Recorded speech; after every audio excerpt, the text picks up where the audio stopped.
All in Sports Network. We love sports.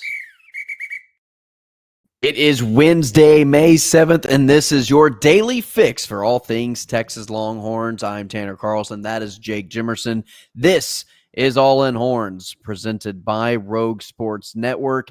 And today's episode, we're going to be talking about the revenue gained, not only by the football program, but also the entire athletic program as a whole this last fiscal athletic season, I guess you could say, and what this means for NIL and just how much the college athletic landscape has been changing over the last couple of years and what it's going to be ultimately what we think it's going to become. If we have an issue with that, obviously it is not a perfect system, but hopefully some regulations become evident and in the NCAA and how they start kind of working with how NIL is going to work in college. Because right now it's kind of the wild, wild west, and there are no rules. There are no, boundaries or guidelines of what you can and cannot do. And so Texas, as you would presume, way ahead of the pack and just absolutely blew the doors off of everybody, not only in the SEC, but essentially the entire country. And so, Jake, we'll go into that and kind of have an in-depth conversation about that. That's going to be the majority of our episode, if not all of our episode today. And then tomorrow episode on Thursday, we'll be getting more so back into the baseball swing of things in terms of previewing the Florida series coming up and then talking about what the softball team needs to do this upcoming week as well. So, Jake, how's it going? And also just this these numbers you brought up. This is kind of your topic of discussion. You're the accountant. You're the money guy, the nerd, the guy that is a total low-life scum who audits people and works in taxes and the IRS and stuff like that. Okay. Now we already say I live in my mom's basement. Now we're going to misrepresent my job to make it sound like I work for the IRS. I do not work for the IRS. He's a tax I work man, for people. a CPA firm. Yeah, he's a tax man. And I do very little taxes, mainly nonprofits, by the way. I'm a generous man. I do audits for companies that actually need them because they need them for their banks, or we help them and they like so you us. don't audit people and ask we're for the good tax money. And no, we don't do any auditing for the IRS. That is not our thing. That's I've misunderstood your job. Yeah, so does everyone. I can't tell you how many times a year I'll get a call from a family member or a friend and goes, I'm looking at and they'll ask me like this complicated tax question. I'll be like, I don't do any individual taxes. I hardly do my own individual taxes. And I use taxact.com for our taxes. Hey, like TaxAct, if you want to sponsor the show, you got two users right here. There you go. And so, yeah, but I do like numbers. I am a nerd. That's all fine. You're a nerd too, so it doesn't get away.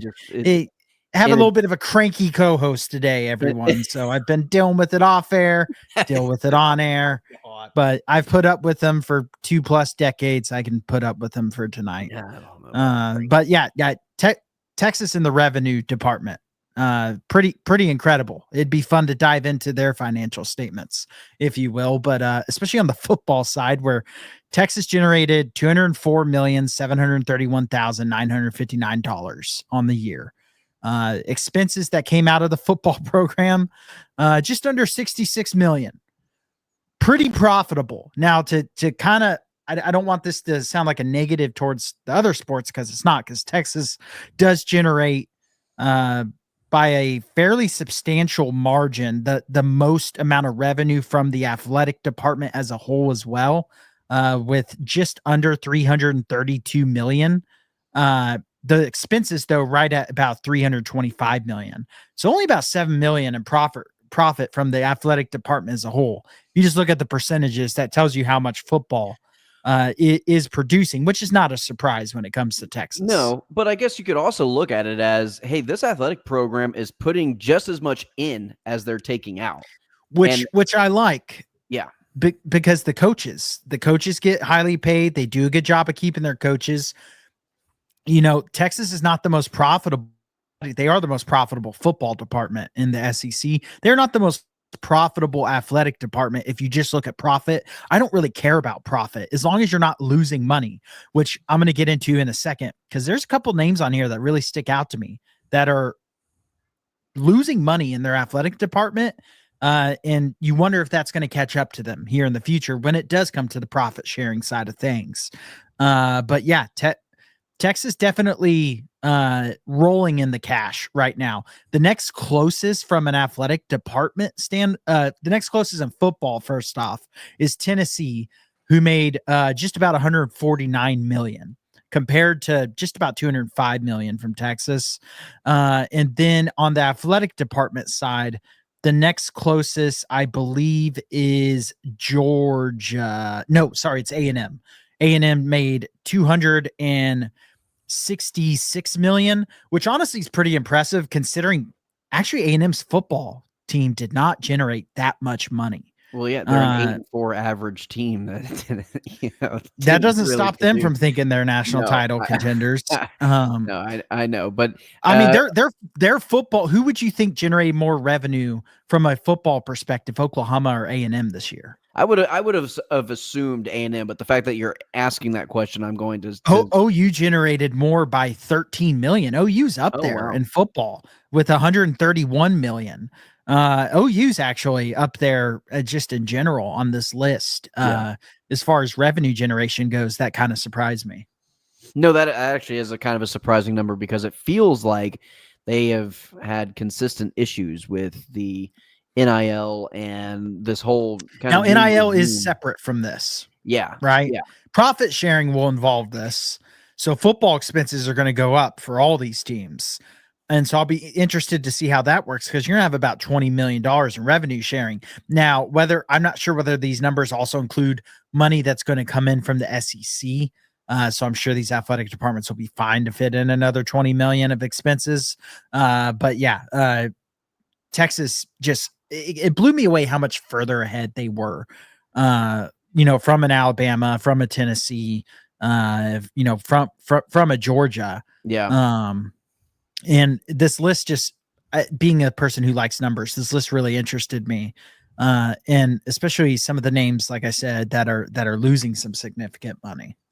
No, it's an interesting topic because Jake, with this much money going into athletics, and whether that's football, baseball, softball, you name the sport, the amount of money that is in college athletics right now, this was kind of the whole reasoning why people were like, why aren't the players getting any type of share out of this? Why are the players not being allowed to at least profit off of these numbers a little bit? Now, because they are kind of the ones that are headlining, college football and whatnot, whenever it comes to, the Shador Sanderses, the Travis Hunters, and this, that, and the other, the Quinn Ewerses. But I do think that it is the reason why NIL had begun. So, Jake, what does this mean to you when it comes to the NIL era of college athletics and the amount of money that is being put into these programs? Yeah, it means that I think this revenue sharing thing is going to continue to explode over time. I mean, if you look at this, I just made an Excel sheet, believe it or not, on my other side with this table.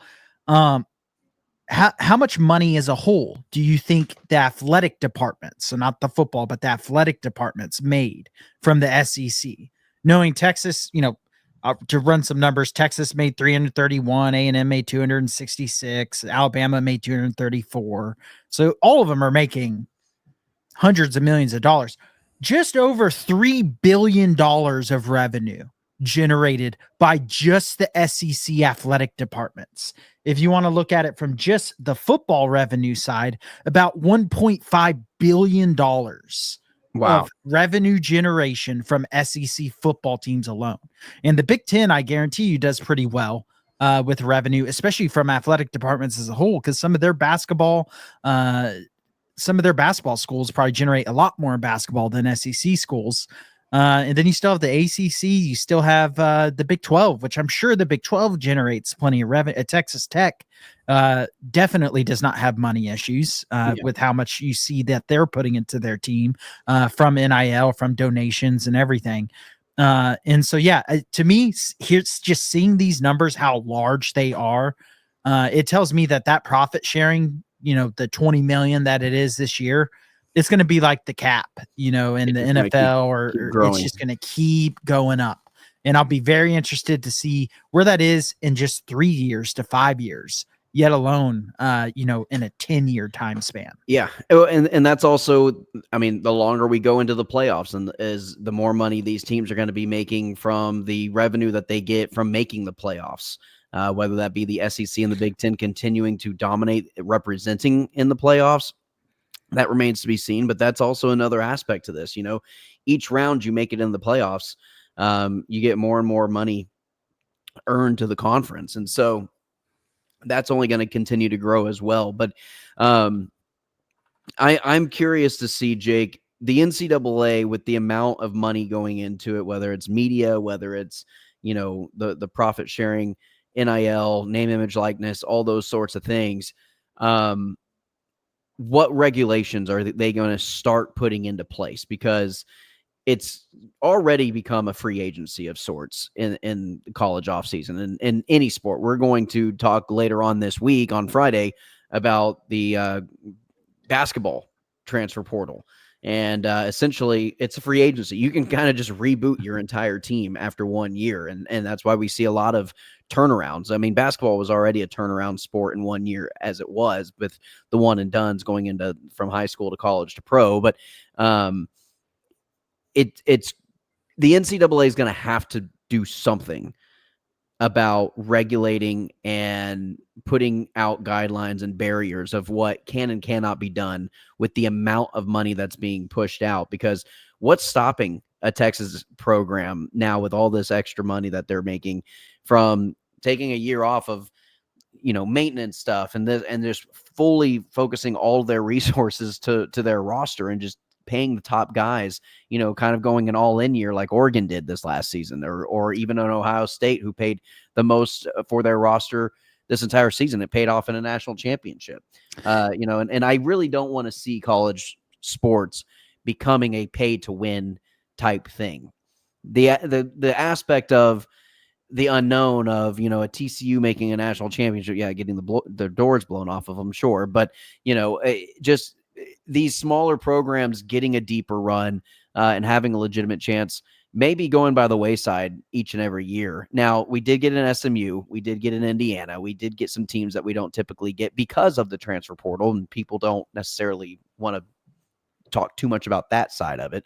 But anyway, that's kind of where are we going with this, and it's got to be at some point the NCAA putting down the law and putting their foot down in terms of what you can and cannot allow.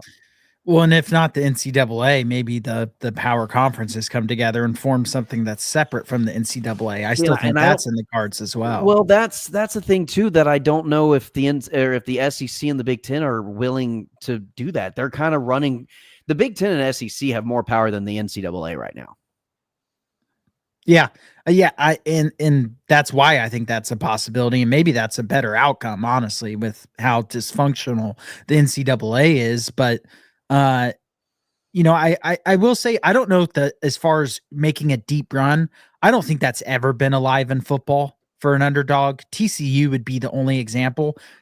They were in a 4-team playoff where they got to, if there was a 12-team playoff that year, that team does not make the national title. I agree. At all. And that showed by losing the national championship by like 70. Yeah. And so I don't think that's ever going to happen in football, but what I do think what will happen is with the expanded playoff and with NIL, you'll see more schools go all in on a year and have a successful year where they make the playoffs, make the semifinals, or make the quarterfinals, and that for them will be a successful season. Let's not forget, Ole Miss this year was a team that could have easily been a national title contender if they could have just found consistency as far as when it comes to roster talent.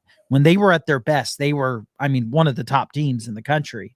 But yeah, I mean, I think we both agree there needs to be, and I think everyone pretty much agrees, there needs to be some type of regulation, whether it be kind of a stepped system like you've said, or what I think what will happen is contracts.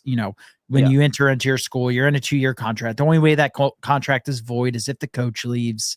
You have things in there for the players. Maybe you limit the amount of transfers as well. There's no reason for someone to transfer schools 4 times. That it just never is a good sign. Well, and like we talked with Dr. Solis about this a week or two ago about what it does to player development, not just on the football field but in school with your education of moving from institution to institution, from university to university like that, and having to pick up your classes and some credits not transferring over. But just not only does it hinder your ability on the football field in terms of your development and the camaraderie that you have in the locker room with your guys and stuff, but also in the classroom and your education and furthering that aspect of it as well, I think is only hurting these student athletes at the end of the day. Yeah, and that's kind of the untalked about part, because everyone thinks about players going to the NFL. There's a lot of, it's like that NCAA commercial that's out. It's like 99.7% of athletes don't get the chance to go pro or whatever. Yeah.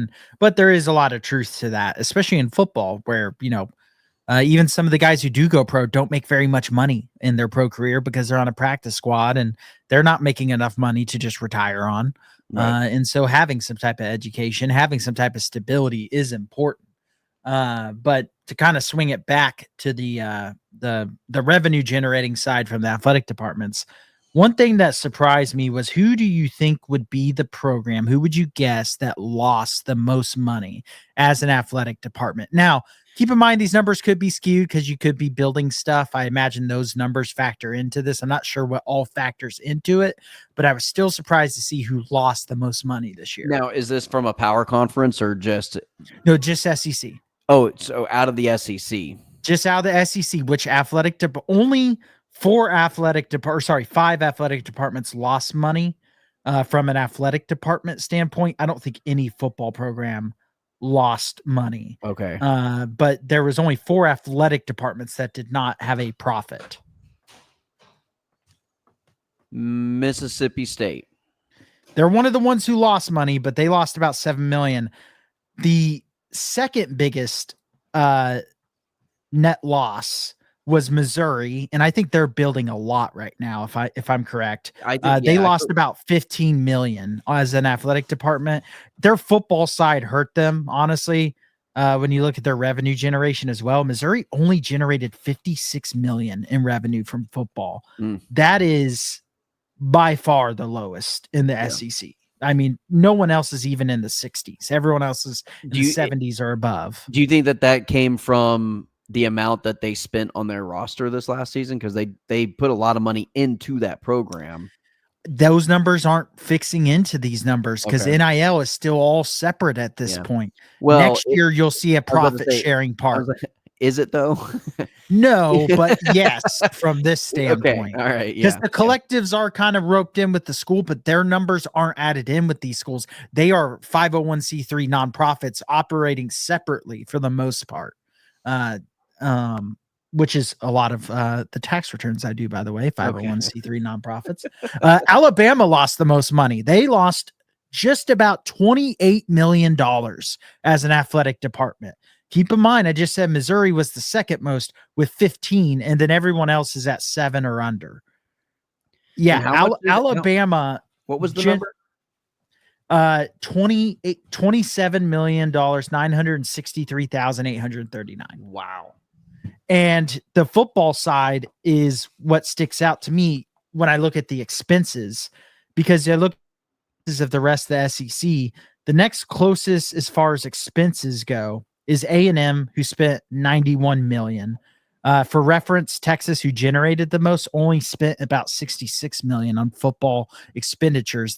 Now that A&M number is so high because guess what's on there? Jimbo, who they're having to pay. that obviously doesn't include the whole buyout, but includes the amount that they're having to pay year by year because they'll be paying that for the next decade. It's like a house mortgage for them. But Alabama spent about $114 million on football expenses, which is by far and away the most. I mean, everyone else is, I'd say the average looks like it's around like 57 to 62 million. And Yeah. Alabama's sitting there at about 114 million of football expenses. I'd be curious to hear if they're doing any big renovations or anything like that that's running through the school. But just that kind of stood out to me, was seeing, wow, Alabama, losing that much money. Well, and it's not even that their football program, was, because they had a down year, sure. But I mean, their basketball program was really good this year too. They were one of the top teams in the country. And for them not to be able to build revenue from not only football, which is obviously, I mean, they didn't lose money in football because, like you said, every football program earned or, was on the plus side of things. But their basketball program should have been getting them some revenue as well. So like the amount of money that they lost based on all these other athletic programs, that's staggering to me. Which for them, it's not a money. Again, we could get a bunch of Alabama fans mad in our comments going, this because it could be because they're doing a lot of renovations, because the money generation is not the problem. Their expenses were through the roof. Yeah. Whether that be on staff, whether that be on renovations, or if I don't know if they're doing a new arena or new ballpark or anything like that. I would doubt they're doing a new football stadium or any major that stadium, considering how nice it is. But yeah, just from a profit standpoint, a profit margin standpoint, Alabama lacking behind. I'd be curious to see. I'll have to keep these numbers kind of saved somewhere and see what these look like next year. It could be just a little fun thing to track to see, like, okay, were these, see how the expenses kind of start to average out. Or maybe it could be a summer project. I can kind of pull back other years' numbers that are from this and see how it compares, because you get a better idea over, a 5-year sample size of what the average expenses and revenues are. Well, and I'm also curious, Jake, let's go back a year, 2 years, and look at Texas's earnings on whenever they were renovating the stadium and building the Moody Center and all the renovations that they did, a season or two ago on that campus for the athletic department, and what those numbers look like. Yeah. And that's kind of my big question is this, including, because there are, so like looking at the numbers Texas spent, according to Knight Newhouse data, their largest expense from the athletic department was $127 million in facilities, debt service, and equipment. So yeah, that gives you, I mean, that is for Texas, that is a solid, probably about 40% of their spending, if not a little bit more. So, I figured that's going to play into a lot of these teams, but still, it still stands out when you see an Alabama who spent that much. Were they behind on facilities and are having to upgrade a lot of things? Mm-hmm. But it'll be a fun little thing to keep track of. Where's Vanderbilt? I'm just curious because I know they're doing a ton of renovations to the football program or to the football stadium, and then also just the athletic facility, like the field house and stuff like that as well, is still very much under construction. And so I was curious. It's funny you say that. Vanderbilt's not included on this list, but isn't Vanderbilt private? Maybe. Yes. Vanderbilt is a private institution, so their numbers are not publicly available. That makes sense. All right. And that would be the good one to see to really give you a good idea of how much doing, renovations and stuff like that plays into this. But I assume in the Big 12, you wouldn't have been able to see like Baylor's numbers or TCU. Yeah. Some of those private schools. So they get to hide everything. Yeah. They don't have to release anything to anybody. All right. Granted, Jake, they're making a killing from tuition. Yeah. Oh, well, yeah. You and I both went to a private school. We know that all too well. So, Jake, anything else you want to add to this episode? I think that kind of, puts no, I imagine everyone has turned it off and got really bored by talking about numbers. But if anyone still is listening, thanks for nerding out with us. You're going to have a special group of people who actually are really interested in this. yeah, high IQ individuals That is what I also would like call football them. are probably a few and far from in between. So, all right, let's go ahead and put a bow on the show today and get you in for tomorrow's episode. We were going to be previewing the baseball series against Florida and then softball going into the SEC tournament this weekend as well. So we will get you those previews coming up tomorrow. But for Jake Jimerson, I'm Tanner Carlson. Please don't forget to like, share, and subscribe to the channel. All the support we get, we definitely appreciate it, and it does not go unnoticed. So thank you very much for returning. Our numbers are steadily increasing in a time of the year where I was a little skeptical about our numbers rising. So big shout out to all of our listeners out there. We thank you very much for joining us along the ride. And yeah, we will continue to give you baseball coverage, softball coverage, all throughout the summertime as well. We're going to scratch and claw our way through the dead season into the next football season. We'll be right here for you each and every single day right here on All In Horns. And with that, ladies and gentlemen, hook 'em. All in Sports Network. We love sports.